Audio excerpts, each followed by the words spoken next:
그리고 사실 이제 건강 주제에서의 또 두 가지 입장이 있잖아요. 붉은 고기 이걸 이제 두려워하시는 쪽도 있고 반대쪽은 이제 그런 걸 괜찮다 잘 먹어야 한다는 쪽도 있잖아요. 반대쪽이 꼭 이제 육식을 막 하는 것도 아니에요. 그러니까 육식이 괜찮다 필요하다 이런 입장이 있고 육식이 좀 문제가 된다 붉은 고기가 문제가 된다 이렇게 하는 진영이 있잖아요. 근데 사실 저는 이제 그 중간에서 인간은 잡식동물이다. 그러니까 동물성 식품 중에서 적절한 것과 식물성 식품에서 적절한 것들을 통해서 효용을 누리는 게 가장 이상적이다.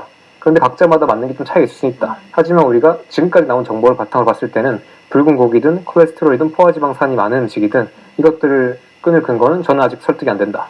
여기서는 특히 이제 장 문제가 있거나 또는 자가 면역 질환이 있는 분들 이런 분들의 경우에는 특히 더 식물을 좀 확실히 제한해 주시는 게 회복 과정에서 의미가 있다는 말을 하고 있죠. 그러니까 어떤 장 치유가 필요할 때 우리가 보통 동물성 식품을 기반으로 조금 돈 받는 게 안전하다.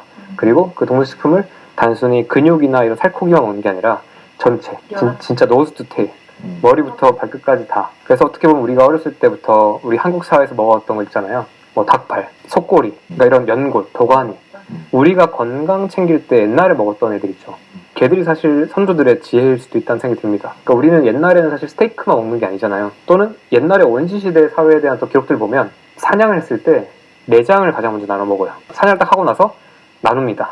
근데 좋은 걸 먼저 뭐 나눠주냐면 심장, 신장, 뇌 그리고 마지막에 이제 안 좋은 거 나눠받아요. 처음에 가장 많이 먹는 게 어떤 동물의 눈알 주변 지방이 많은 곳들 내장들 먼저다. 근육고기는 그 개들한테 던져준다 이런 얘기 있었거든요. 근데 이제 어떻게 보면 우리가 고기를 먹는다고 해도 어딜 먹었냐 했을 때 그동안 사실 우리 어떤 관념 때문에 어떤 변화 때문에 우리가 이런 내장육과 결합조직들 이런 것들 좀 안 먹지 않았나? 물론 징그럽긴 해요.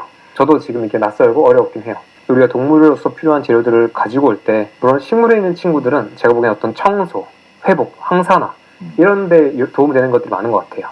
근데 진짜 우리 몸의 건축 자재 우리 몸에 하나 건물이라고 치면 건축 자재들을 파는 곳은 사실 동물인 거죠. 마치 식물은 다이소 같은 느낌이에요, 저한테는.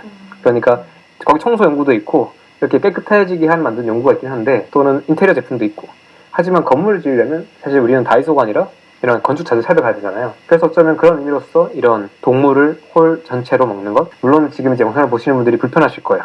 저도 처음 불편했고 그런데 일단은 한번 편견을 내려놓고 이 사람이 무슨 말하는지 쭉 보자. 그리고 한번 인류학적으로나 과학적으로 내가 믿고 있는 것들 다 보자 했을 때 어쩌면 우리가 요즘에 장 관련 얘기할 때 다 식물 얘기만 하잖아요. 다 채소 많이 먹으라는 얘기만 하는데 어쩌면 장 치유를 할 때 가장 먼저 채소를 먹는 게 맞나? 아니면 진짜 이렇게 제거를 하면서 몸의 회복에 맞춰서 일을 하는 게 맞나? 이런 관점도 볼 수 있겠죠.